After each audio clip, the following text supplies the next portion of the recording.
Chapter 8:10. The spectators were about to relax, thinking the energy surge would be unable to affect the barrier when, bang, the barrier surrounding the battleground blasted into smithereens the moment the red energy made contact, causing everyone in the vicinity to try and take cover as the whole place quaked violently. The training instructors in the vicinity quickly swept into action, creating multiple layers of barriers to stop the surging energy. It took many seconds before things calmed in the vicinity. As the dew from the smashed ice began to disappear slowly, what could be seen in front was no longer a battlefield. Except for a few pieces of ice protruding from the water 1,000 feet below, nothing else could be found around here. Gustav could be seen floating in midair as the red glow around him slowly died down. Oh, I guess it was too much, Gustav thought as he looked at the destruction he had caused. Rufai was somewhere on the east side of the former ice battlefield with injuries all over his body. He looked up at Gustav in the air, with an astonished gaze like he was staring at a deity. He still had it within him to battle since the number of injuries he had sustained was nothing for an Echo-ranked mixed blood, but he was satisfied with their clash. Gustav slowly turned around in midair and stared down in his direction. "Shall we continue?" he asked with a loud tone. The spectators outside the battle area that had managed to stabilize themselves had looks of bewilderment on their faces as they stared at Gustav. Who would continue the battle after witnessing such a thing?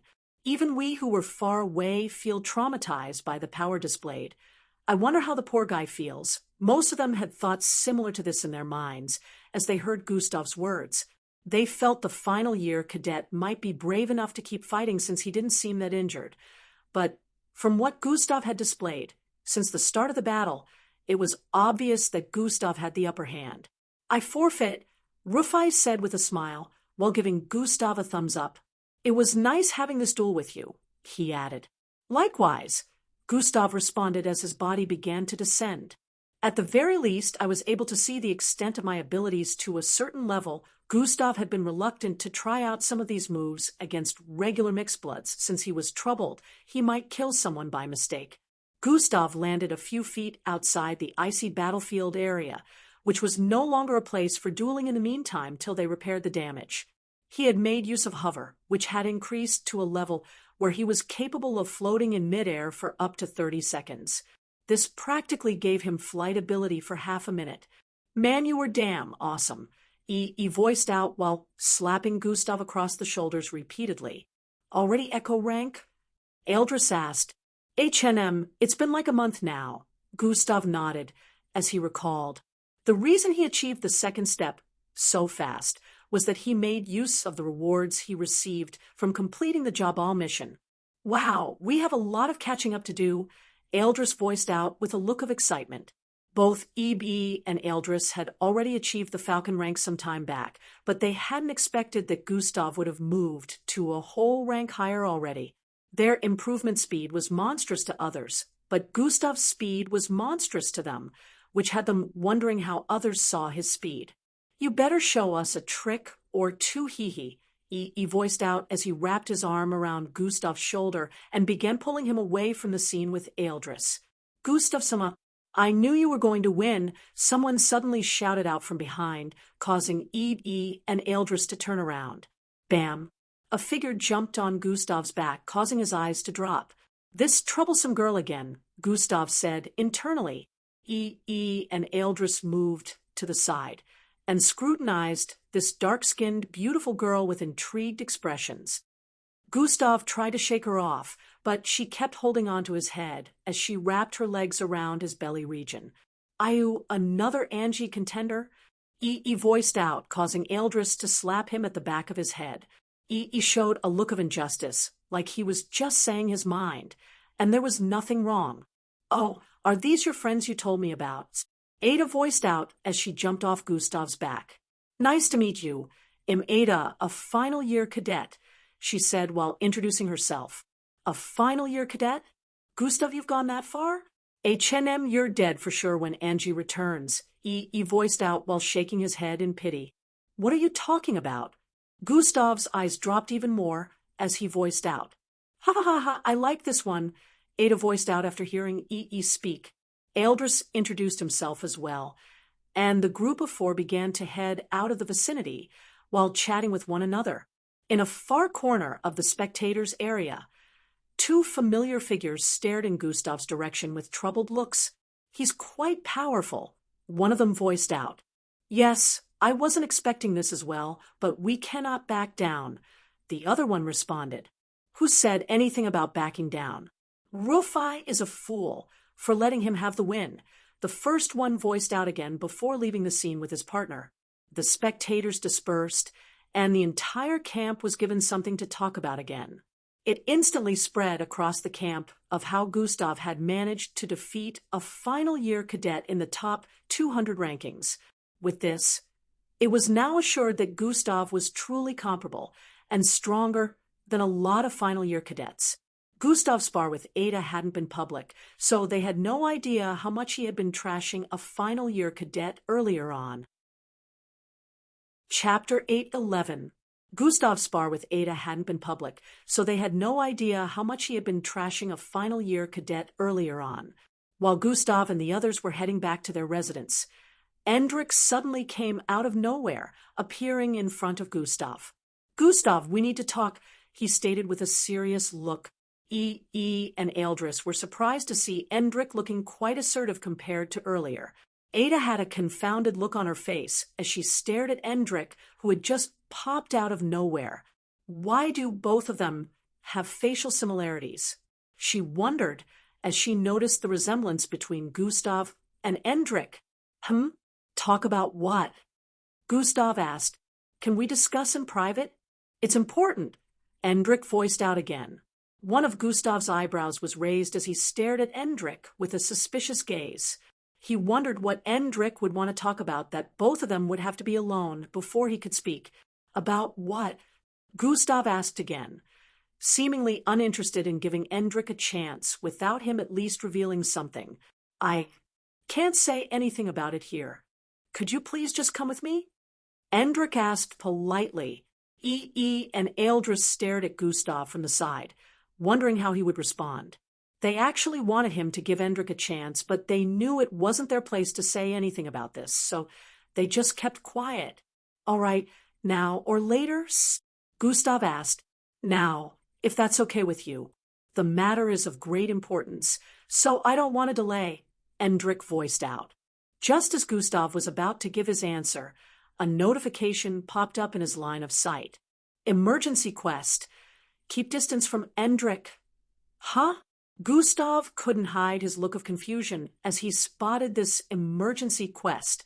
Rewards +1 to 0, 0, 0, 0, 0, 0, 0, 0, 0, EXP +50 attribute points. Punishment for failure. What the hell is this? Gustav wondered internally with a look of confusion. Quest initiates in 5, 4, 3. So what do you say? Endrik voiced out after seeing Gustav remain silent for a while. The others, too, were wondering why he had been silent all this time. 2. You'll have to go for now. I gotta take care of something, Gustav voiced out before zooming off. Swoosh. 1. The group stared at each other, wondering why Gustav had just taken off like that without saying anything more. Maybe he forgot something important. You'll have to ask him another time, Endrik, E.E. voiced out with a comforting tone. H&M, I will do that. Thank you, Endrik voiced out before walking away. You don't share much of a relationship with the outworldly, do you? The voice of the gem in his head resounded once more. We have a history. I don't think he'll ever forgive me for the things I've done. Endrik responded internally while sighing. I mean, I don't deserve to be forgiven, but I hope he gives me the chance to help him at the very least. I see. This is indeed troubling. The voice resounded in Endrik's mind once more. I sense uncanny similarities. Who is he to you? The voice asked. He is my big brother, Endrik responded. Meanwhile, E.E. and Eldris decided to head over to Gustav's room to ask him why he stormed off. Ada chatted with them for some time before heading back to her residence. At the moment, Gustav was in his room questioning the system. "What's up with this quest?" Gustav asked with a tone of suspiciousness. "What's up with it? Why are you suddenly concerned when you don't like your little brother?" The system responded. "Yes, I don't care about him, but why do I suddenly quest to stay away when he had something important to talk to me about?" Gustav questioned with a face full of suspicion. "It's just randomly generated. It's no big deal. You don't have to look for an explanation over every small detail or situation." The girl voice of the system sounded dismissive. "Sure, but this one was just too much of a coincidence, don't you think?" "I'm not so stupid as to not find it suspicious." Gustav wasn't backing down on this, as he felt there was more to the quest than met the eye. "You find everything suspicious, Gustav. Even your closest of friends. Loosen your guard a little." The system stated, "Nah, this is weird. I was already staying away from him before. But why you gotta force me to do it now?" Gustav said while clicking his tongue.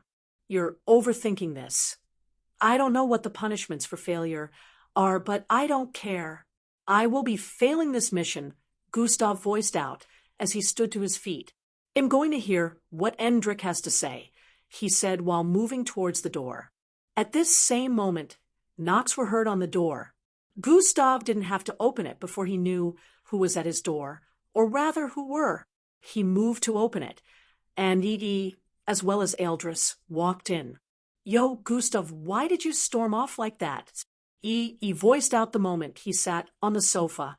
"You could have at least given Endrik a time you would speak with him, or tell him you're not going to speak with him at all." Eldris voiced out with an explanatory tone. "Oh, yeah, about that. I really had something to do, but I'll go talk to him now," Gustav voiced out in response. "You will?"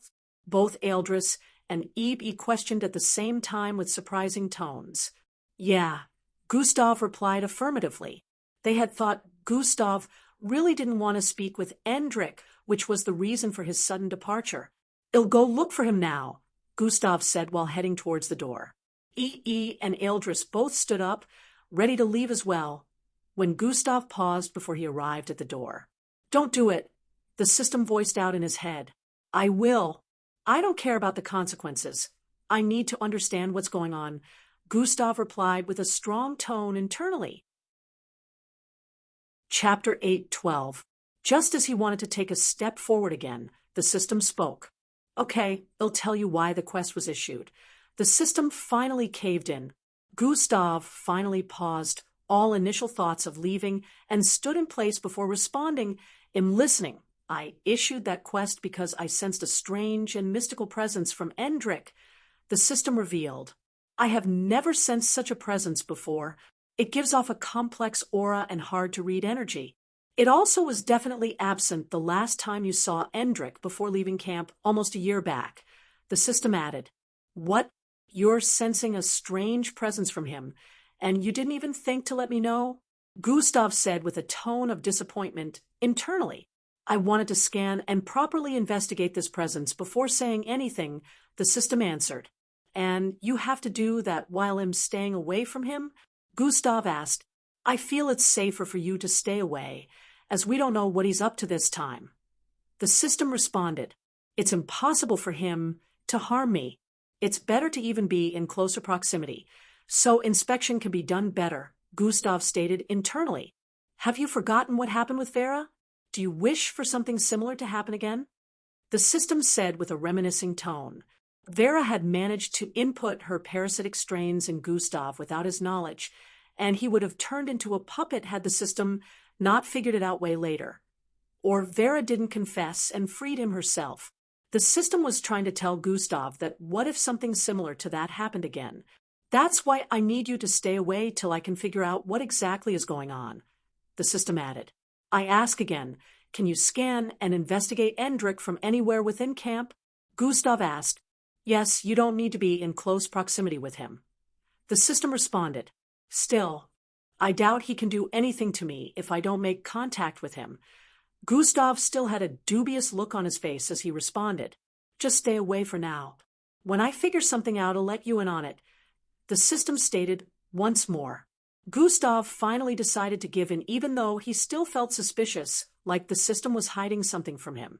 Gustav, he voiced out from behind after seeing that he had been standing in place for several seconds. I changed my mind, Gustav stated before turning around to go sit. Why? Eldris asked. I just don't want to see him. Gustav shrugged like it was no big deal as he voiced out. You just said. E was about to remind him about a while ago. I know what I said. Just leave it be. Gustav cut him off before he could complete his sentence. And Adries had suspicious expressions after hearing that, but they decided to let it slide. They felt maybe Gustav was up to something again, or he had figured something out. They could only hope that he would give his little brother a chance one of these days, but then they were also suspicious about Endrik asking to discuss something important out of the blue. This made them believe the discussion might not be related to their present inexistent relationship. The trio later had lunch and headed for their next drill. Since and Eldris were just returning, Gustav had to take them to the new locations where they trained. He was practically their tour guide for the day, taking them to the different locations where the training classes were now situated.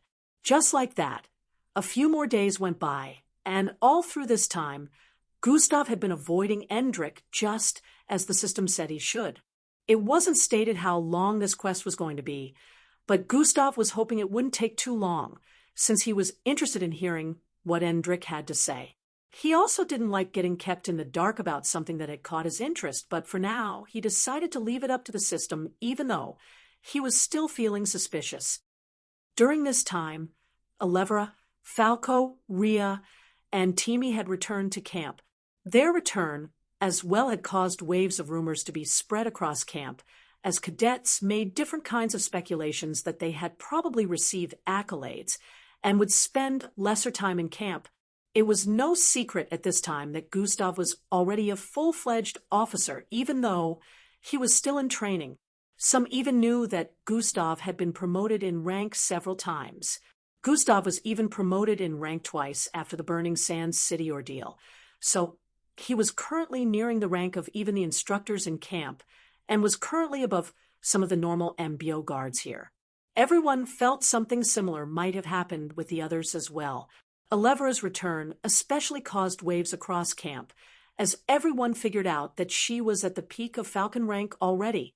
Only her speed of improvement came close to Gustav's. She was the only one besides Gustav who had achieved the same level of strength as some of the final years. Even Gustav considered her speed of improvement as monstrous, considering he had the system and multiple other bloodlines, a rank at his disposal. Alevra didn't have such a boost, yet she was not completely lagging behind. From the moment she returned, Alevra already challenged Gustav. She was interested in sparring with him to measure her improvement and see if she was coming close or Gustav was leaving a higher gap in power between both of them. Why hasn't Angie returned? Gustav asked Falco, who was currently in his room with the others. They said there was a minute delay to take care of.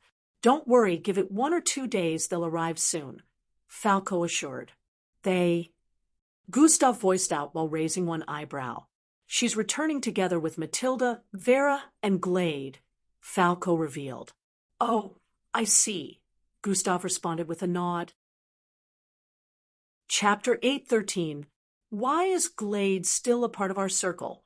She betrayed you. Falco finally asked the question that had been bugging him. I have plans for her. Don't worry, you guys will understand soon enough, Gustav responded dismissively. Falco was about to speak again when his eyes darkened and black tattoos appeared on his face. This one is a big softy. I would have sliced her into pieces myself. Dark Falco voiced out.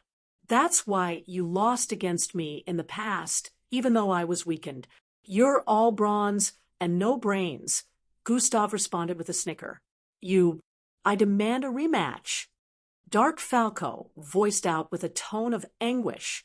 Shut it. Gustav knows what he's doing. Falco suddenly regained control and voiced out. The dark tattoos on his face disappeared as well. He could feel Dark Falco struggling to regain control back out of dissatisfaction with what Gustav had said, But Falco knew well enough that the battle would end in a matter of seconds if he gave Dark Falco the chance to battle with Gustav. Sorry about that, Falco said to Gustav due to the sudden outburst of Dark Falco. It's fine, Gustav replied with an unbothered look. You seem to be missing Angie, Eldris voiced out from the side. I guess, Gustav said with an indecisive tone. It's to be expected. You guys are new couples after all, stated with a light chuckle. Hey, now don't forget to always use protection unless you want to have a little Gustav, Timmy added. A little Gustav? Gustav raised one of his eyebrows as he voiced out. He means you should make sure to use protection if you don't want to get Angie pregnant, Eldris explained. What? Pregnant? No, I am not ready to be a father, Gustav stated with a tone of disagreement. Then make sure you use protection when you two are doing the do, or better still you could inject yourself with a wiper, so your sperm cells remain inactive for 24 hours, which will prevent pregnancy, Timmy voiced out once more. Gustav had a contemplative look, recalling that he didn't make use of protection last time. He and Angie had S*X. What if I impregnated her? Gustav wondered internally. Don't worry, you didn't. I took care of it. The system replied. You did? Gustav questioned internally with a confounded look. Yes, it's fine. The system confirmed. How exactly did you take care of it? Gustav said with an intrigued tone. The details are not important. But you could say I made you impotent for a brief period of time. The system chuckled as it spoke. Gustav. It made me impotent? Gustav had forgotten that the system lived inside him and witnessed every one of his experiences. He now realized just how creepy it was to have a third party watching when he and Angie were busy engaging in bedroom activities. But on the bright side, he wouldn't need to use any protection since the system could always take care of it. He felt relieved knowing he didn't have to worry about whether Angie was currently pregnant or not. It would be a disaster to become a father at such a young age. The others kept advising Gustav on this topic, and Timmy was especially knowledgeable on this aspect, as he kept giving Gustav different methods to make use of. You seem to have too much knowledge on this, Falco voiced out from the side with a suspicious look. Yeah, you know way too much, he added. Speaking from experience, Eldris chipped in as well. Asterisk cough cough, asterisk. What are you guys talking about? Him still a virgin, Timmy voiced out while trying to adopt an innocent look. Cap, I call bullshit. That didn't sound very convincing, Falco and Eldris voiced out at the same time. Timmy is speaking from experience, Rhea voiced out from the side. Hey, idiot, what are you saying? Timmy yelled out, trying to get Rhea to shut up. Looks like he is, nodded as he spoke. Falco and Eldris also nodded as they gave Timmy a knowing look. Why are y'all looking at me like that? Timmy voiced out. You should teach us your ways. We barely have any girls. Well, I and Falco don't. But Eldris is literally a chick magnet. He just doesn't want to capitalize on that, he voiced out while rubbing his palms together. He was saying this, not knowing that he was seen as one of the most attractive males in camp. The reason he didn't notice this was he only had eyes for one girl, and the girl didn't seem to have eyes for anyone. What ways? I'm a virgin. Y'all should be asking Gustav. He's the one with an harem, Timmy said while passing the mantle over to Gustav. Yes, Lord Gustav, teach us your ways, Falco voiced out jokingly, while bowing on the floor.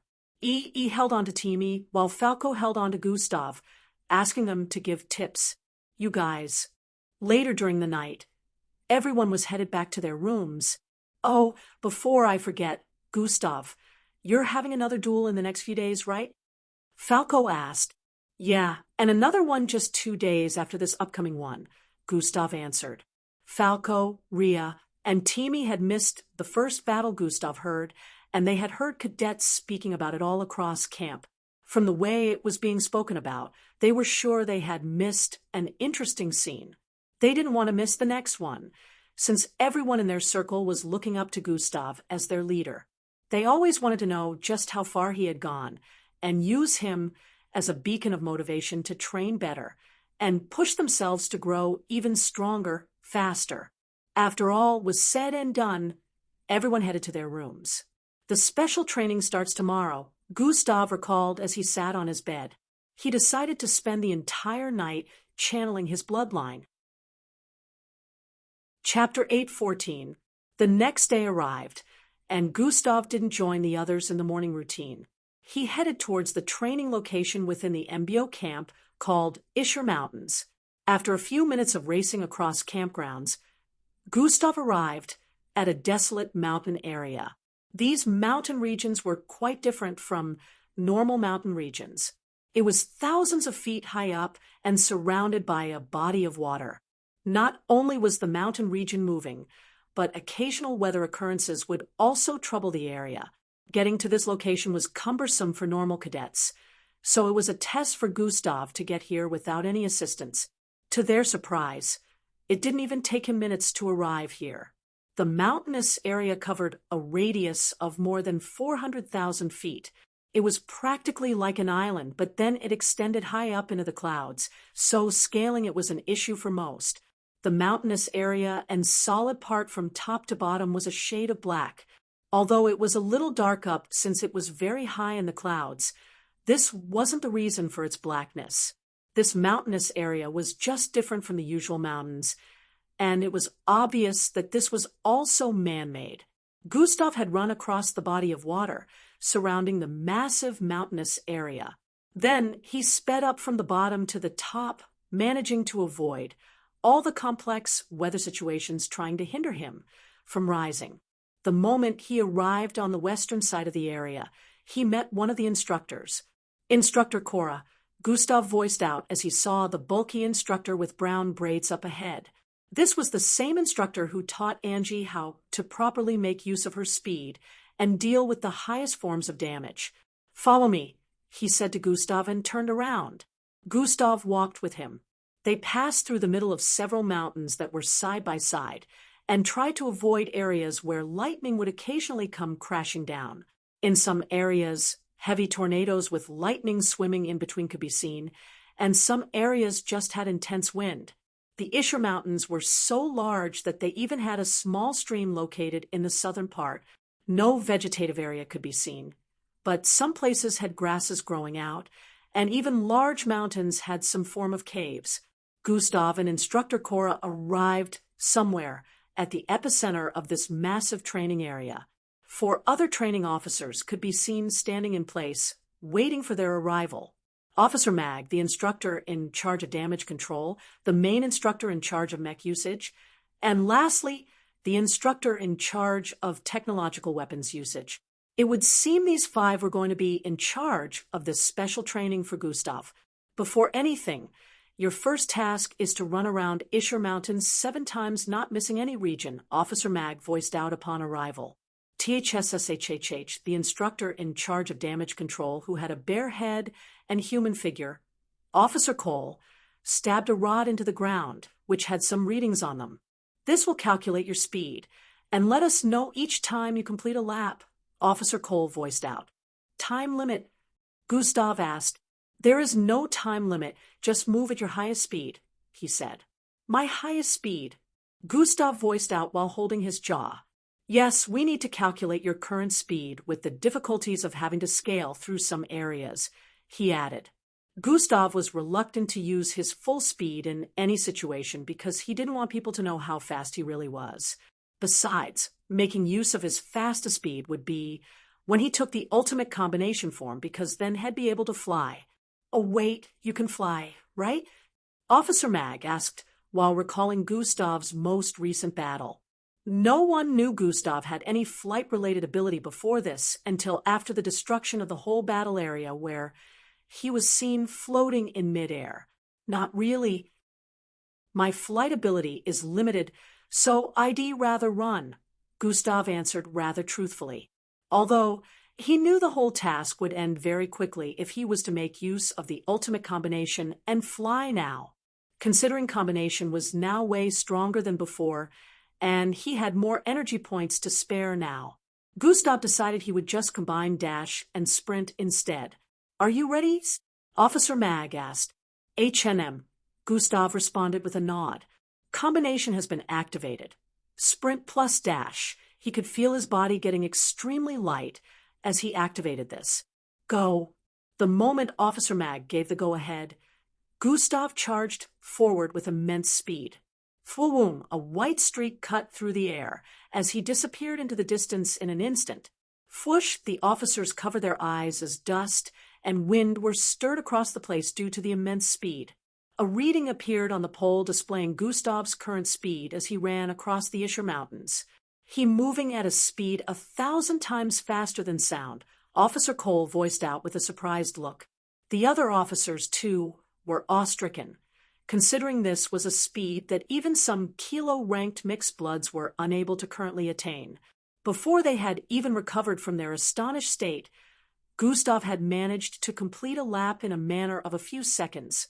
Currently, Gustav was running across another mountain region where lightning bolts were slamming against the ground at every given second.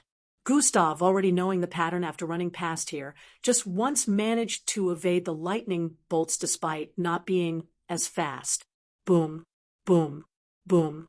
An electric field created from the multiple lightning bolts began to pull Gustav from every direction, but before this could even faze him, Fwoosh, he had already raced past this region, traveling at a speed that was nearly ripping the ground open as he left after images in his wake. 3. It's only been 20 seconds. The instructors were shocked as the readings depicted that Gustav had already completed 3 laps. Chapter 8:15. It was like these areas with different effects were unable to suppress Gustav's speed. Gustav arrived at another region where tornadoes moved about the place. The speed of the tornado looked a bit slow from his point of view. Leaping towards one of the tornadoes, Gustav arched his arm backwards to the limit. His muscles bulged immensely as he traveled across the air towards the 55,000 feet tall tornado. His figure was like an ant compared to this massive tornado, but Gustav was unbothered as he threw his fist forward with force. Power boost has been activated, boom. His fist thrust forward with an insane amount of power, sending a strong force that cleared out the entire tornado in the blink of an eye. The tornado was ripped open as he blasted through, clearing this part of the mountainous area. Clarity instantly returned to this area, but the moment Gustav landed back on the ground, his figure had disappeared from the scene. The more laps he covered, the faster he was because he had cleared the situations in some of these areas, giving him easier access. 8. Officer Cole voiced out as Gustav arrived back in the same spot he started. From a burst of wind spread across the vicinity as he suddenly paused and slid a few feet forward. 47 seconds, Officer Cole voiced out with a tone of astonishment. How is it that he got even faster with each lap completed?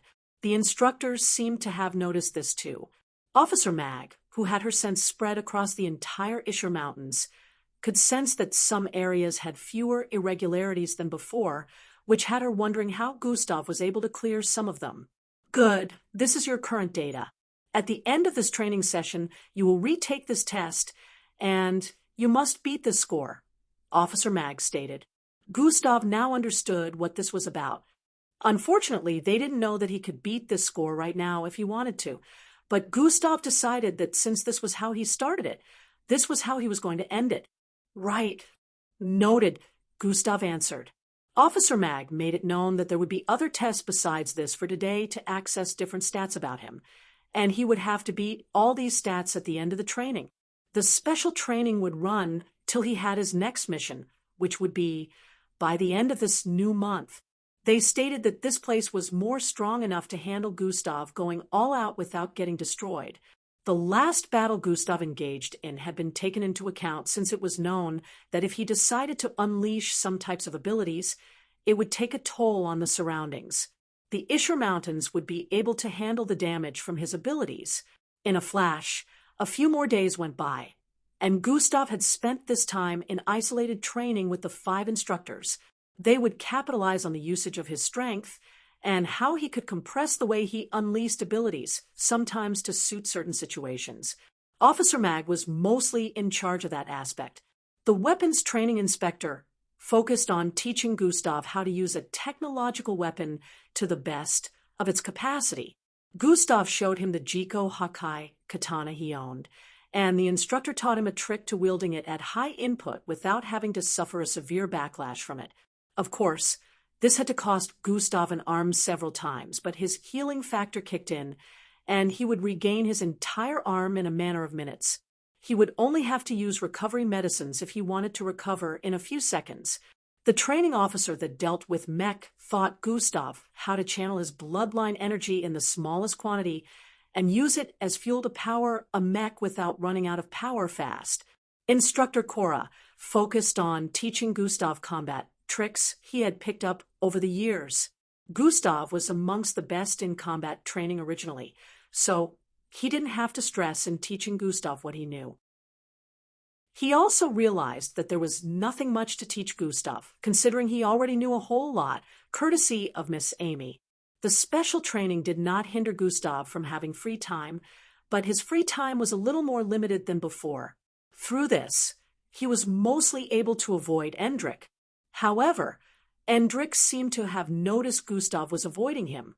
After all, up to a week had gone by since he told Gustav he had something important to discuss with him. Anytime he came close to Gustav anywhere, Gustav would suddenly vanish from his line of sight. This was becoming troubling, as he didn't know the step to take. So, he'd be able to talk to his brother. Do you think he's aware of what is coming? Endrik asked internally. There is a chance that he does. If he doesn't, we have to bring him up to speed. The voice of the gem replied in his head. Now, how do we do that? He won't even let me see him. Endrik said internally with a sigh. Use the people close to him to get to him, the gem suggested. Endrik was about to say something again when he spotted some figures in the distance. He was currently walking around camp, but he could see these figures coming from the area that led to the MBO camp hall of arrival and departure. Angie, he muttered as he spotted Angie amongst the group of 4 girls in the distance. He could see they were dressed in actual MBO uniforms instead of the cadet outfits, which meant they were just returning to camp. These 4 figures were Angie, Matilda, Vera, and Glade. They were currently headed in the direction that led to the special classes residential area. Endrik decided to use this as an opportunity to head to Gustav's room and tell him that Angie had arrived before anyone else would. Chapter 8:16. Endrik decided to use this as an opportunity to head to Gustav's room and tell him that Angie had arrived before anyone else would. He began moving towards the residential area. He had initially tried to see Gustav by going directly to his room, but whenever he knocked on Gustav's room door, Gustav would act like he wasn't in. And sometimes he actually wasn't in due to the new special training that had just begun. Endrik was hoping to find him indoors this time, and if knocking didn't attract Gustav's attention, he would mention Angie's return. In a few minutes, he arrived at their residential building and moved straight to the floor where all of their rooms were situated. The instant he arrived on that particular floor, Gustav, Eldris, and Falco could be seen heading towards the elevator area. You sure? Ha! Of course. I crossed level 34 today. They were engaged in a conversation as they walked across the corridor area. The instant Endrik's figure was spotted, Gustav had begun getting notifications from the system. Close proximity between host and Endrik will result in quest failure. Host is required to maintain distance in 10, 9. A countdown started in his line of sight as Endrik was spotted walking towards them. All right, guys, I gotta go. Gustav suddenly voiced out as he prepared to dash away. The others were confused after they heard this. Gustav was supposed to follow them to a training center, but now he suddenly voiced out that he had to go. Now, they truly believed that Gustav was avoiding Endri, seeing as he just decided to suddenly cancel on them the moment Endrik's presence was spotted. Just as Gustav dashed forward, Endrik spoke. Angie is back, he voiced out with a loud tone. Gustav, who had already arrived in front of the elevator, paused in his steps the moment he heard that. What? He voiced out while turning around to face Endrik. disregarding the timer of the system. I just saw her, and what are the others' names? Endrick said while holding his chin. Ooh, ma.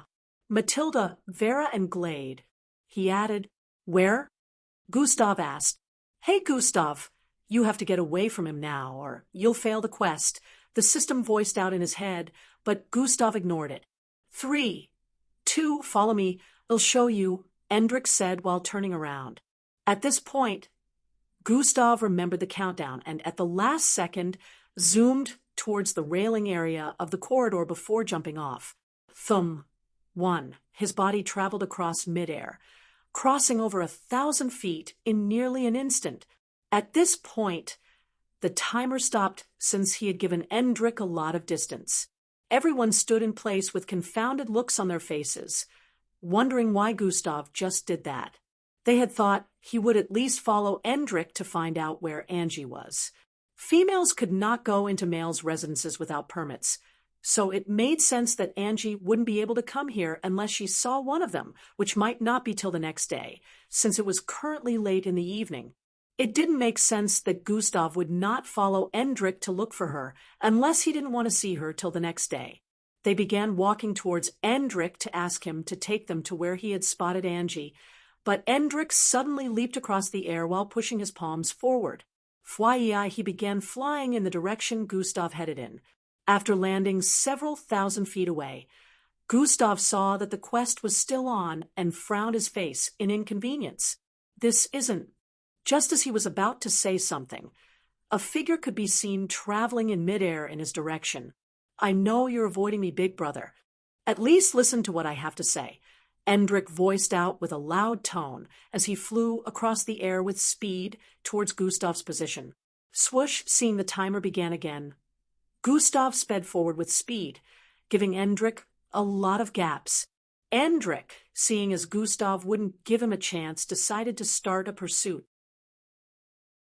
The invisible board made of while he was currently standing on suddenly blitzed forward immensely, instantly putting him on Gustav's tail once more.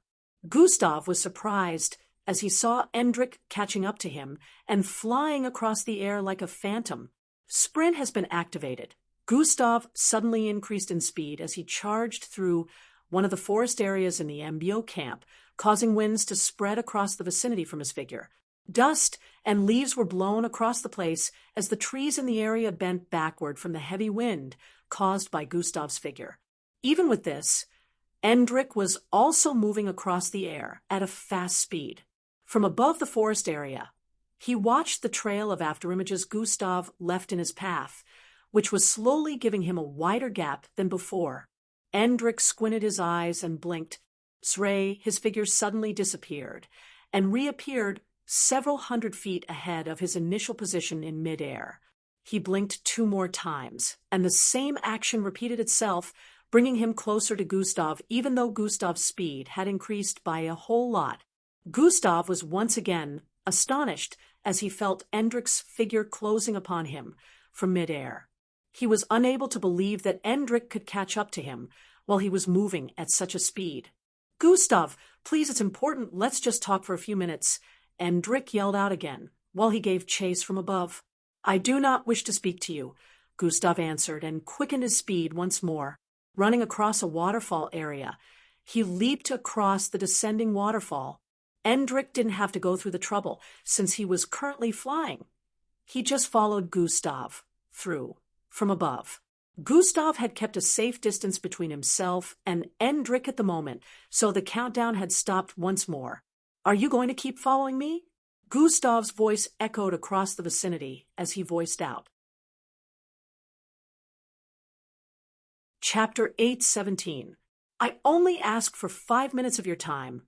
I promise I will not waste it, Endrick yelled out in response from far behind as he flew speedily.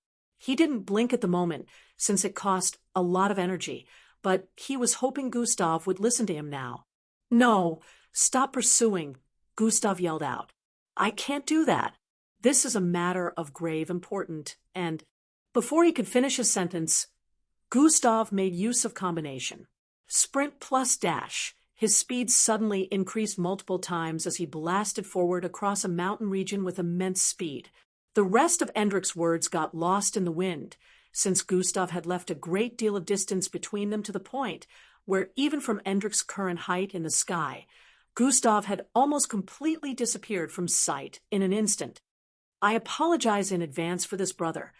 Endrick had finally had enough as he decided to make use of one of his powerful bloodline abilities. Waving his hand in a circular format as he flew across the air, a bluish circle appeared in front of him. Space disruption. Worlds merge, he said internally as his eyes glowed a bright blue color. Zum Truoyen, a burst of blue light suddenly blasted outwards like shock waves from his figure, spreading across the vicinity. Gustav, who had already disappeared from view, felt powerful energy from behind and turned to the side while still running forward. The instant he looked behind, his eyes widened as the blue energy coming from behind made contact with him and everything in the vicinity. Despite his speed, he was unable to outrun this.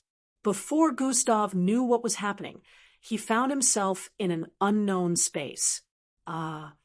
He was genuinely astonished as he found himself standing in this space atop an invisible plane amidst galaxies of stars and constellations. Planets could be seen in the distance as well. This unknown space was nothing short of beautiful. However, he could also see plants, trees, and stones floating around the vicinity, which seemed weird because Gustav recognized some of these trees to be from camp since he passed them while speeding away from Endrick. At the other end of the invisible plane, Endrick could be seen standing in place with his eyes closed. He suddenly opened his eyes and stared in Gustav's direction. "What is this?" Gustav asked. "Sorry, big brother. I forcefully dragged you into a space that exists in between reality and illusion. I created this world," Endrick voiced out. "What? You created this?" Gustav asked with a surprised tone. "Yes, I did. I can not only control the movement of things, but also tamper with space," Endrick explained. "Oh shit, the timer," Gustav thought as he stared at the notification in front of him. To his surprise, he noticed that the timer was not counting down. 10, it had been at 10 the whole time. What is going on? Does this place exist in something like a different dimension of space and time? Gustav asked with a suspicious look. Yes, the concept of the normal world space and time is irrelevant here. This world belongs to me, so I make the rules, Endrick voiced out. Gustav now understood why the timer couldn't count down.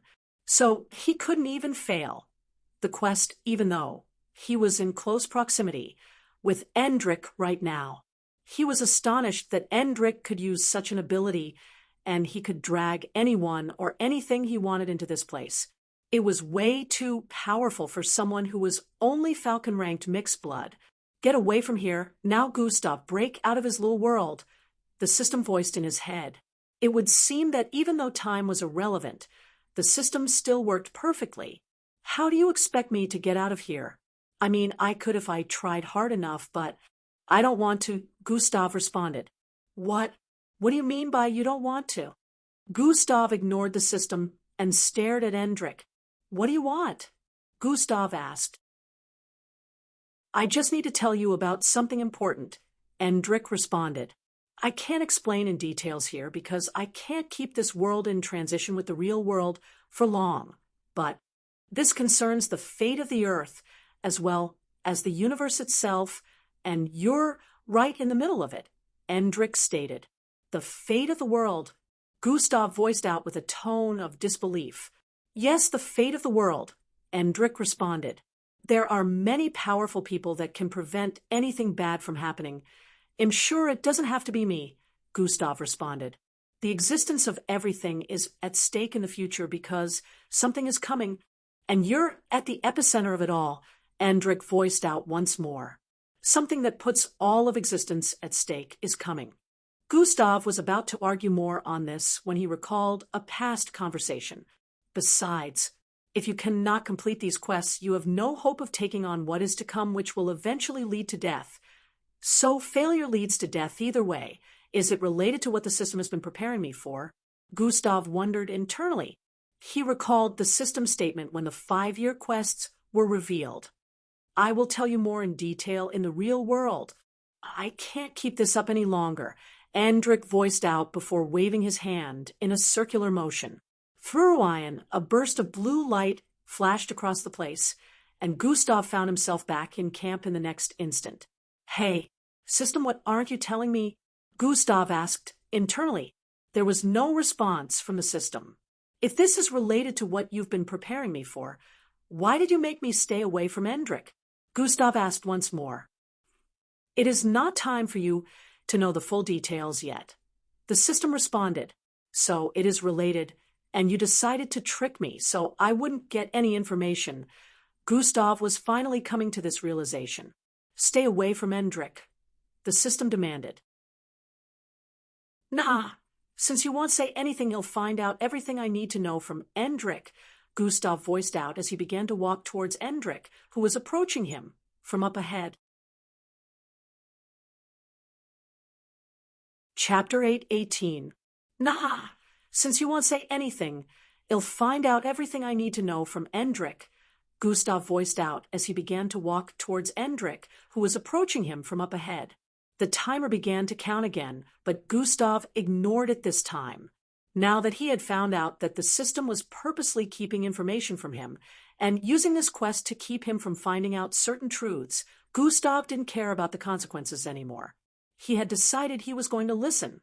3, 2, he arrived in front of Endrik, and both of them stared at each other for some time while the timer was still counting down. 1, 0, emergency quest failed. Stay away from Endrik. Punishment shall now be revealed. Gustav totally ignored the notifications and spoke to Endrik. Tell me what all this is about, he voiced out. I think he might be able to explain better, Endrik responded. He? Who? Gustav voiced out with a confused tone. Endrik raised his left palm slightly, and a glowing green gemstone appeared above it. Greetings. Outworldly. A deep voice laced with mysticism was heard coming from the green gemstone. What is that? Gustav asked with a slight look of bewilderment. Not what but whom, the voice corrected.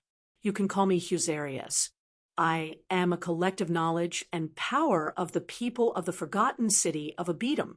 We existed numerous centuries ago, but my people sacrificed themselves for the preservation of the earth, leaving me with power, knowledge, and premonitions, all relating to the future state of the universe, and how to prevent the havoc that shall reign upon this place hundreds of years to come.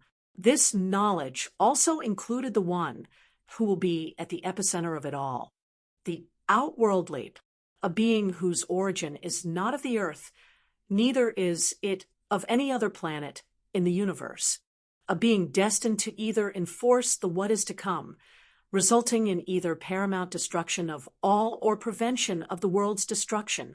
The Outworldly is you. The voice coming from the gemstone stopped at this point, letting Gustav process everything he had just said. Origin is not of Earth. You can't be talking about me since I was born here. You're clearly mistaken, Gustav voiced out, but internally he felt this Husarius could be referring to the system. It is impossible for me to be mistaken.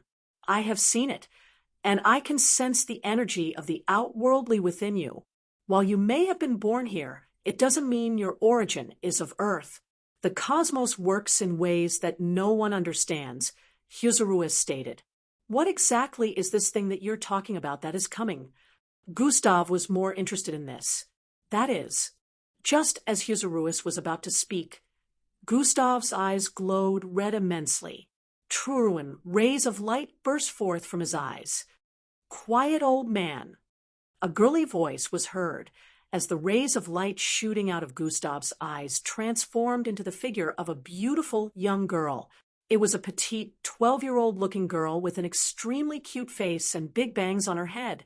She was clad in a red gown, and her eyes looked quite mean as she appeared in place. It was a physical simulation of the system that looked no different from a human standing in place. Hey, when did you learn how to do that? And why did you come out? Gustav asked with a surprised look. Endrick, too, had an astonished look as he stared at this cute-looking girl, wondering who she was. You were not listening to me, so I had to appear. And this thing was about to spill things it isn't supposed to say, the system voiced out while reaching to grab the gem. Endrick moved it away and stared at her with a suspicious look. What are you doing? Stop, since you clearly don't want to tell me anything. Husaruis will bring me up to speed about what you are, Gustav voiced out as well before turning to face the gem.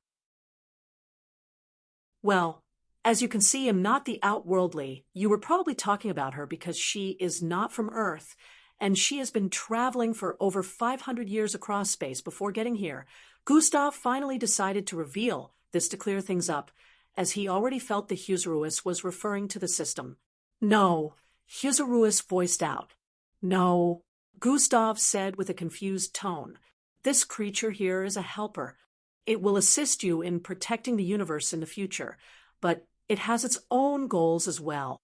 I can see that it has been tainted with the energy of the outworldly. A good plot to achieving its own goals as well, Husaruis voiced out. Shut up, the system stated. What is Husaruis talking about? Gustav questioned. You are the outworldly, Gustav.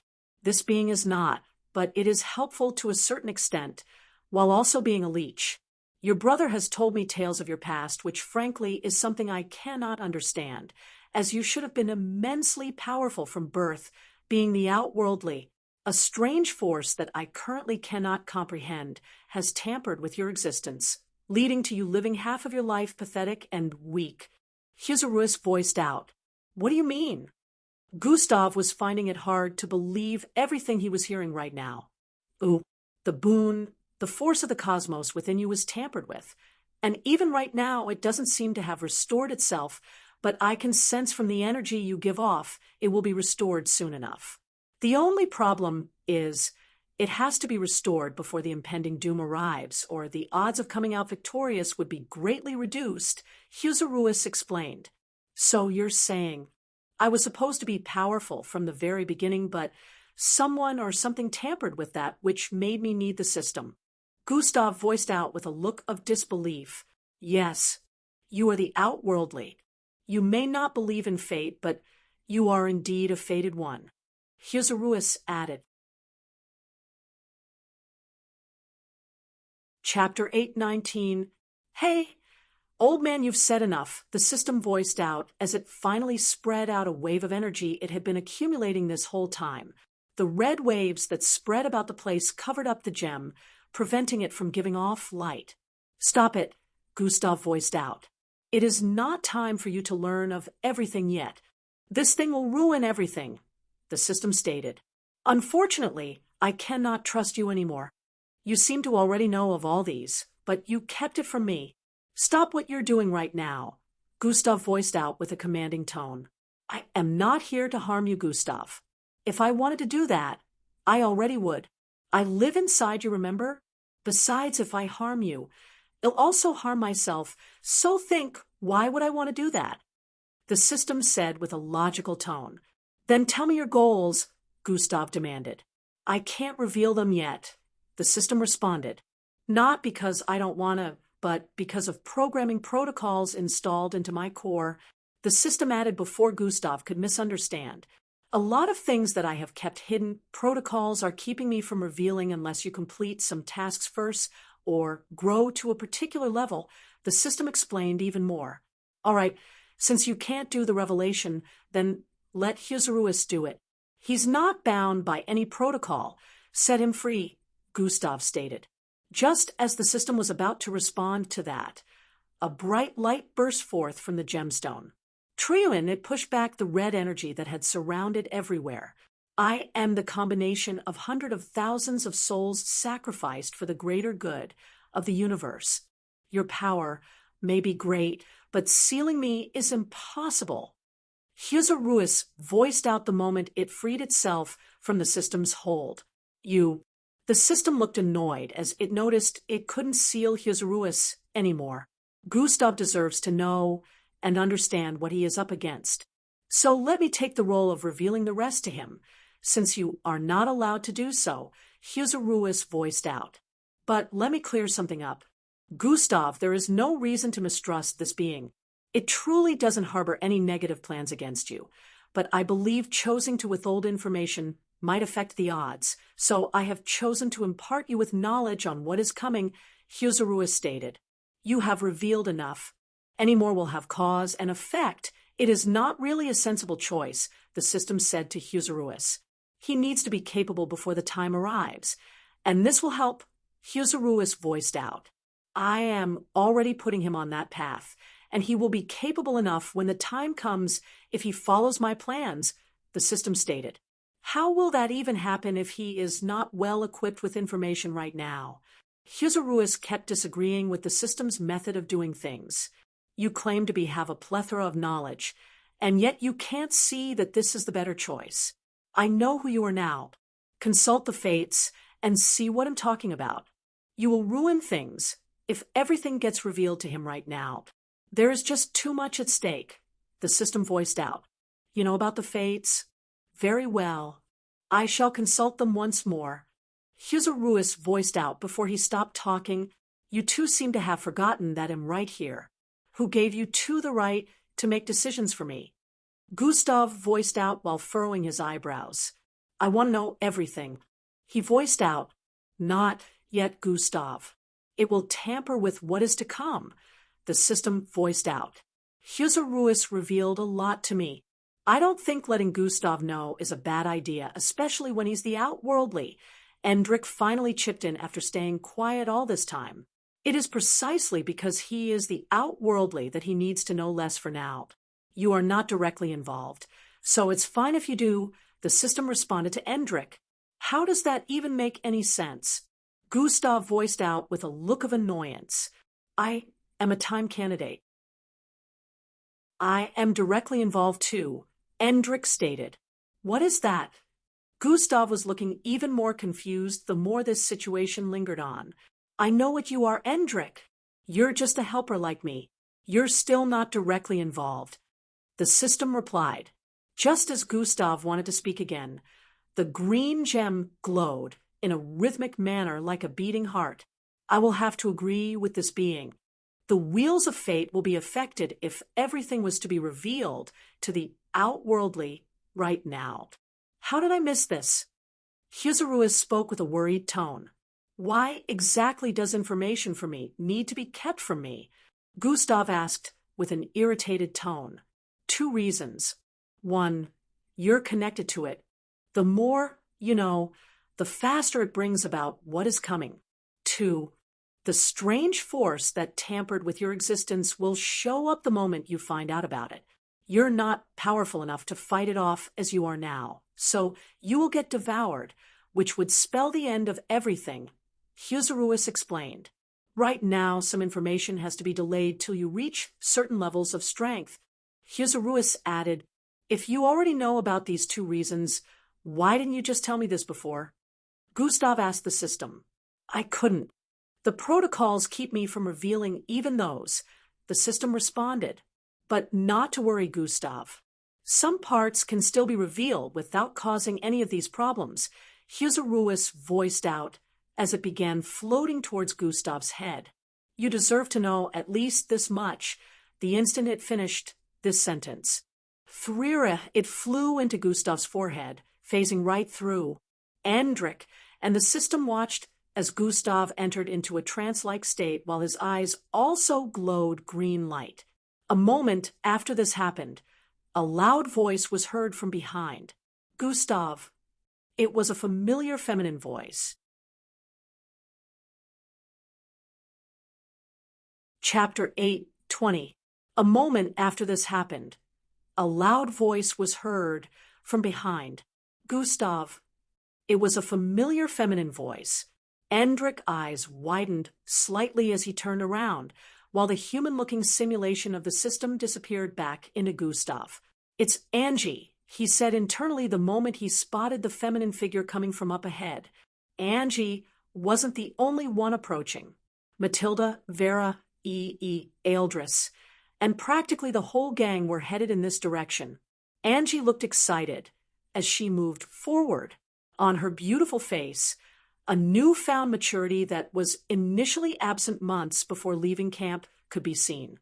Besides that, it looked like Angie had grown taller and bustier, and her legs, especially her calves and thighs, were now looking thicker. Matilda had a silvery-colored dot on her forehead, a feature that wasn't present initially, and Glade was looking a bit more muscular than before. Vera was the only person without a noticeable change. She still had a clueless and innocent look, but Gustav knew well that she was far from being like this, and her other side would come out the moment it was time to get into action. "Ha! Endrick," Angie voiced out as she came closer. She was unable to tell that Endrick was the person standing beside Gustav initially. "Why is Gustav in this state?" she asked the moment she arrived in front of them. Gustav was still standing in place with a green glow in his eyes. Everyone else arrived in front of them, too, with the same question in mind. It's kind of hard to explain. You all will just have to wait. Endrick couldn't think of a good reason to give them, and he obviously couldn't tell them anything about what had happened here. "What did you do to him?" Angie's voice smile suddenly switched to a cold glare as she asked. "I didn't do anything to him. We were just having a civil discussion. He'll explain to you guys when he's finished," Endrick said while raising his hands up in resignation. Angie turned to the side to stare at Gustav again and called out his name twice, but upon seeing no response, she turned to face Endrick again. "What did you do?" she said while moving toward him with a murderous glare. Yo, chill, Angie," E voiced out as he quickly stepped in the middle of both of them. "You know very well it's impossible for Gustav to be defeated by anyone here. Let's just wait for a bit," E added as quick as he could, trying to quell Angie's irritation. You're right. Let's just wait then. For your sake, I hope you haven't harmed him in any way," she voiced out with a threatening tone, while still glaring at Endrick. Endrick sighed as he folded his arms. "It will take forever to get them to trust me," he said internally. He wasn't really complaining since he felt it was his fault, but he was hoping Angie would at least give him the benefit of the doubt without jumping at his throat at every given opportunity. Where did all that nice character go? He wondered internally. In the next 2 minutes, Gustav's eyes regained clarity, and he looked around to see everyone standing around. He had already sensed their presence earlier, but due to his brain getting flooded by tons of information for the past 3 minutes, he was unable to engage in any physical activity. It was like the gem could also sense the arrival of new people, so it didn't phase out of Gustav the moment it was done. "Gustav!" Angie yelled out as she jumped into his embrace, wrapping her arms around his neck. Gustav grabbed her, holding her perky butt up as they embraced each other. Angie, feeling the gaze of everyone around, quickly jumped off Gustav as she realized what she had just done. Her face turned red as she looked down. "Guys, why are y'all looking at us like that?" Gustav asked. "Get a room, you two," E voiced out. Gustav welcomed the girls that were just arriving as they moved towards a secluded training booth within the MBO to chat as a group. Besides Alevra, everyone else was here, Endrick included. He initially wanted to leave and come back, but he got pulled by E and the other guys to follow them. Gustav didn't mind, knowing he and Endrick still had unfinished business. What exactly was going on over there? Angie asked about what she had witnessed the moment she arrived with the others. Endrick was passing some private information to me. It was a lot of information. So yes, I needed time to process them. Gustav responded with part of the truth while leaving out the rest. "What information?" Falco asked. "I'll let you guys in on it when the time is right," Gustav responded. "I myself don't have a lot to go on right now," he added with a serious look. The others could tell that whatever the situation was, Gustav was also trying to figure it out due to his serious expression. They knew it was impossible to pry information out of Gustav unless he wanted to tell them, so they had to stop asking here. "I hope you figure it out," Glade voiced out, causing everyone to stare at her. She froze in place as she saw all the eyes on her. Why is she even here? Matilda voiced out with an irritated expression. Yeah, I also want to know what's happening, Angie voiced out while staring at Vera and Gustav. Oh, yeah, about this. You guys will have to take Glade as a part of our circle like before, Gustav responded. What? Why? Angie, Matilda, and Falco asked at the same time, simply because. She is now an ally incapable of betraying me anymore, Gustav stated. All of them had confused looks as they heard this and were about to retort in various ways when Gustav spoke once more. Code IR. The instant Gustav voiced this out, Glade's eyes suddenly turned listless. Chapter 8:21.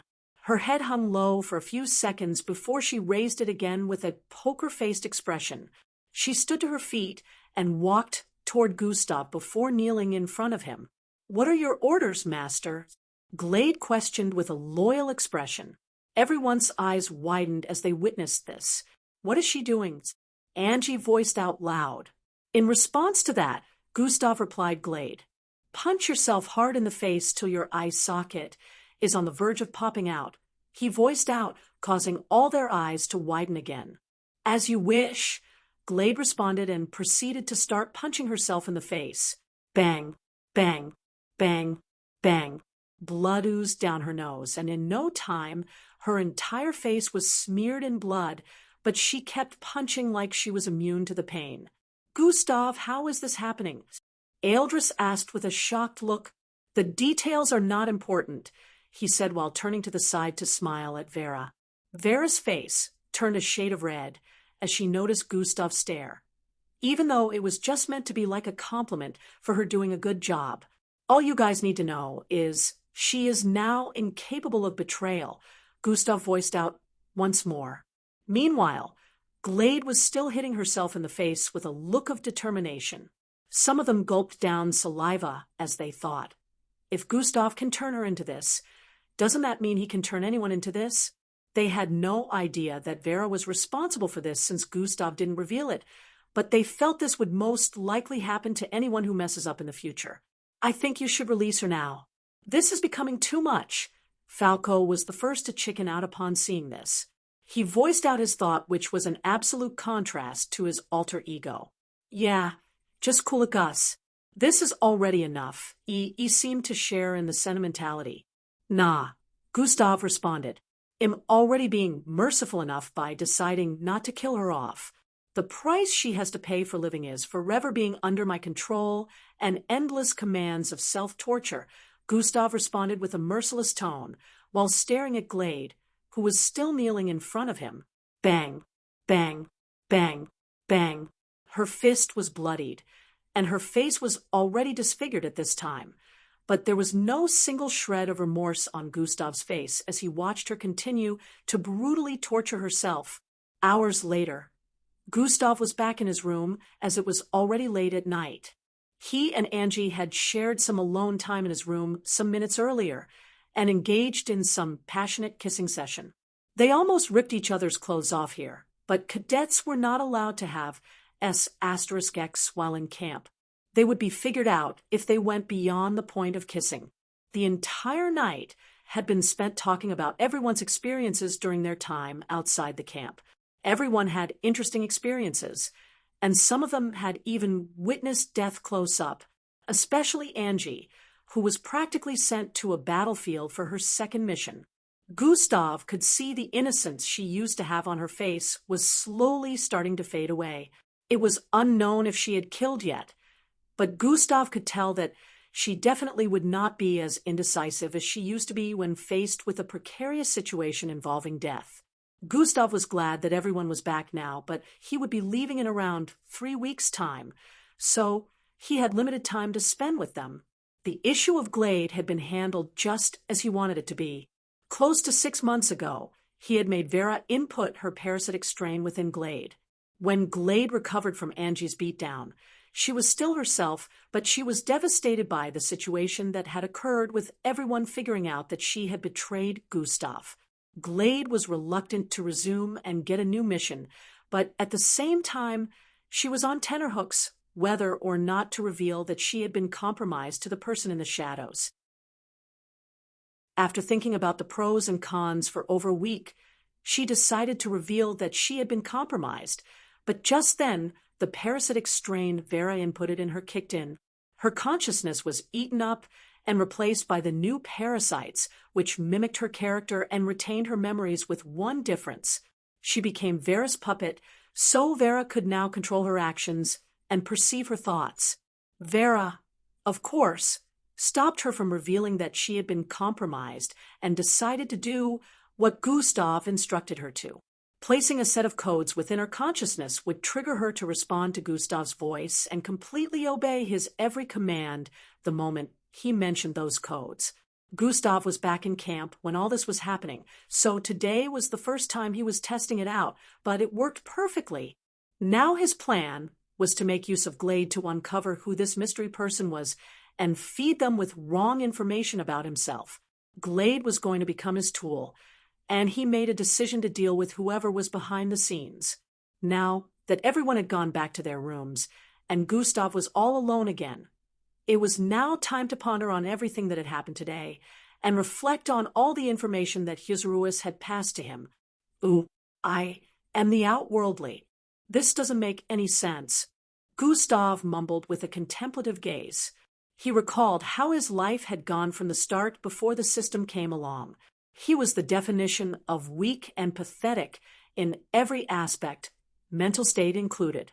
He especially recalled only being able to change his hair color contrary to how he was supposed to be, according to Hysarus. The system was practically a blessing to him, but then Hysarus had told him it was a leech. Gustav was still in disbelief as to everything that had been revealed so far, but he knew well enough that everything was true, because even the system had confirmed it. Chapter 8:22. Gustav was still in disbelief as to everything that had been revealed so far, but he knew well enough that everything was true, because even the system had confirmed it. Just as Hysarus had said, there were reasons why all could not be revealed to him. So he only got a little knowledge about what an outworldly was supposed to be, and a small peek as to how it was related to what was to come.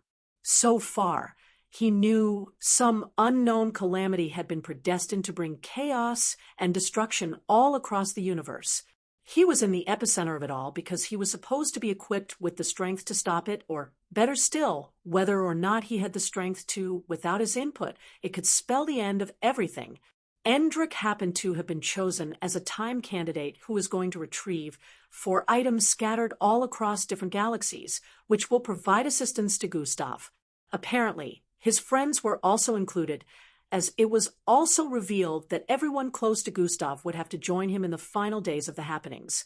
Gustav only caught a small glimpse into whatever was supposed to be responsible for all this, and he felt the very depths of his soul tremble. Hysarus had revealed to him that he even handled it better than Endrick, adding that Endrick passed out for over 24 hours after getting doused with some information. "This is bigger than I thought," Gustav mumbled. "That is why I have all these goals and quests for you. Everything is connected." The system stated, "You held information from me, but I understand. Although it's still a bit confusing. I feel the powerful beings of this age should be able to put up some type of fight. So why does it have to be me?"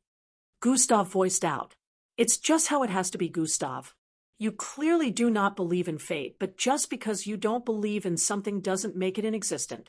It's either you or everything ends." The system added, "I am no savior."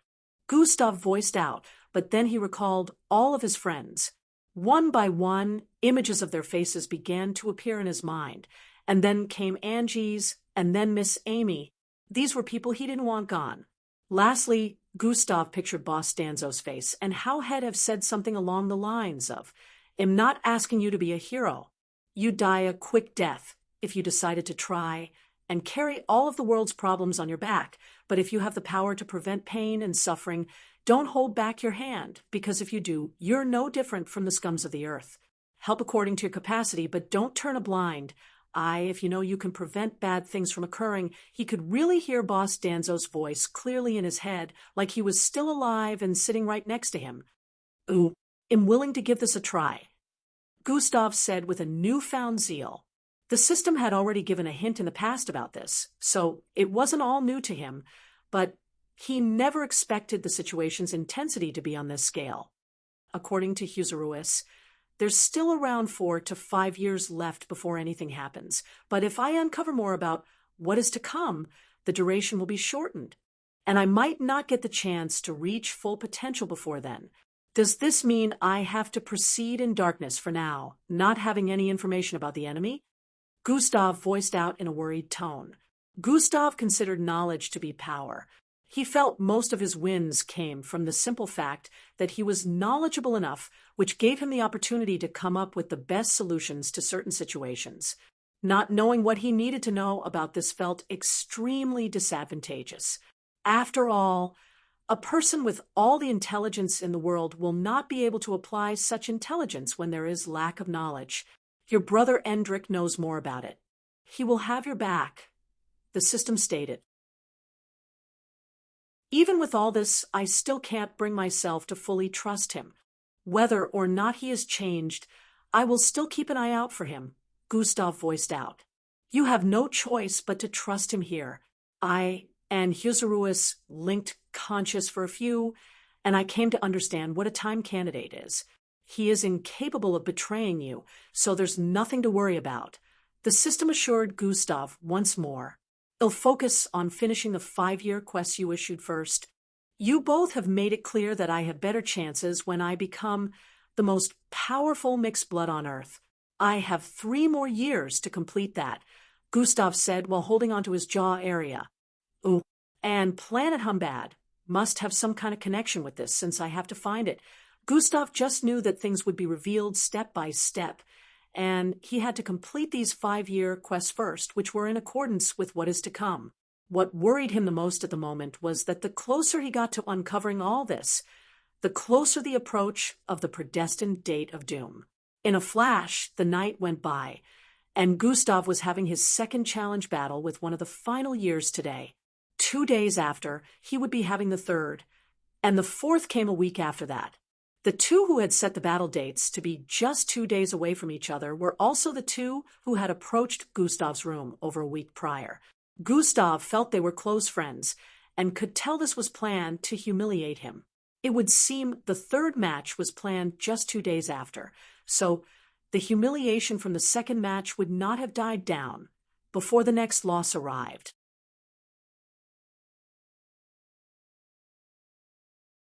Chapter 8:23. Gustav was not even bothered by this. He still wasn't satisfied with how his match ended with Rufai. He and Rufai had become cool with each other and would share greetings whenever they bumped into each other due to how their match went. However, Gustav wasn't satisfied since he didn't get to use more of his abilities. Now that he would be battling cadets who had some grudge against him, Gustav was sure the match wouldn't be forfeited so quickly. He would get the opportunity to use more. Also, these two were considerably higher in the final year rankings, so Gustav was sure the battle would be more interesting. After 4 hours of training with the instructors, the time of the battle arrived, and Gustav was given permission to leave the Isher Mountains to attend to his duel. The battle location this time was somewhere Gustav had trained before. It wasn't new to the final year and second-year cadets. The Devil Canyon. They decided to use such a crazy location as the venue of their battle. Someone could get struck by lightning at any given moment. Even we have to stay far away. Or might get caught up in one of the blasts. Some of the cadets chatted on their way to the venue. Having challenges was a normal occurrence in camp, but it was rare to see final year cadets issue challenges. It made the cadets even more interested when Gustav was involved. In the last duel, only a few final year cadets were present at the venue to watch the battle, but after hearing how Gustav totally decimated the place and won, a lot of them had decided to be present and witness a battle between him and a final year cadet in person. The surroundings of the Devil's Canyon were filled with tons of cadets, at least twice compared to the last time Gustav battled with a final year. He secretly hosted a bet amongst the cadets using points. He was planning to spend a lot of points to purchase something in one of the shops, so he wanted to use this as an opportunity to replenish. Of course, betting wasn't allowed, so he had to do this covertly. You really believe Gustav Crimson would win against von Tridesel? Haha, he's ranked 78 for a reason. Count me in, I'm putting 10,000 points on Von. Haha, you second years are delusional. Gustav may be good, but he's going against a higher rank this time. Even I can't beat Von, so am putting 7,000 points on him. He grinned from ear to ear as he moved about the place, arguing with the conceited seniors about the match and placing bets. Gustav arrived on the scene a few moments later, attracting all the attention to himself. Yo, Gus, my man, make sure you take care of this hee-hee. He gave Gustav pats on his shoulder as he voiced out. Oh, okay. Gustav wondered why he was speaking weirdly, but he still answered. Eldris shook his head from the side. You sly fox, he laughed lightly as he voiced out. Hey, come on now. I'll share some of it with everyone. Gus, just make sure you take care of that Von properly, or he'll be doomed, he said with a look of enthusiasm. Crook, Falco also voiced from the side. It's just business, hee-hee. Why is the MBO so stuck up, he responded with a light chuckle. See you guys in a few. Gustav didn't know what EP was up to, but he wasn't bothered. He stared at his opponent, who was thousands of feet below in between the canyon up ahead. Dark clouds hung above this area, and occasionally lightning bolts struck down. The lightning bolts were not only random but were of different colors as well. Some of them had different effects on the environment. Based on the color, it might affect the gravitational state of the environment and could cause sound disruption or spatial phenomenons. It was completely random how things could go. Some of the phenomena might even be disadvantageous to an opponent and maybe a boon to the other. Gustav leaped across the air, traveling several hundred meters in an instant. Bang! He landed right in the middle of the dimly lit canyon, causing wind and waves of water to blast across the surroundings. The person several 10 feet away had white shoulder-length hair and almost completely slit eyes. It was barely noticeable, but his eyes could be seen cackling with white light. He stared intently at Gustav the moment he arrived on the scene. I hope you're ready to lose woefully. Von voiced out. I could ask you the same, Gustav answered with an unbothered tone. From the moment you decided to show up, it was already your loss. Von's tone of speaking had subtle hints within, which made Gustav feel something was up. However, even with that, Gustav was even more interested in seeing what the opponent was up to. After a barrier had been constructed all around the Devil's Canyon, the instructor supervising the duel gave the go-ahead for the battle to begin. Threra, a bolt of lightning descended from the sky, slamming straight onto the ground in the middle of the two. Free the moment massive waves of water blasted across the surroundings from lightning making contact with the stream, Gustav and Von charged forward. Swoosh, so of THRHHH electric arcs could be seen phasing out of Von's back as he sped forward, moving even faster than Gustav. Bang! Gustav and Von's fists collided with each other, sending everything within a radius of up to 500 meters flying due to the shock waves generated from their clash. The stream parted ways, and the grounds quaked immensely as Von slid a few feet backward, leaving lines of cracks on the ground due to that. Gustav still stood firm, even though his feet had sunk into the ground a little, but he could feel his arm was a little numb from the electric currents that ran through his body when he collided with Von.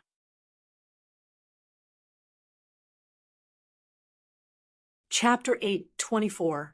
Gustav still stood firm even though his feet had sunk into the ground a little, but he could feel his arm was a little numb from the electric currents that ran through his body when he collided with Von.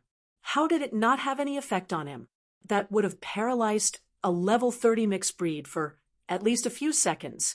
Von wondered as his eyes squinted even more.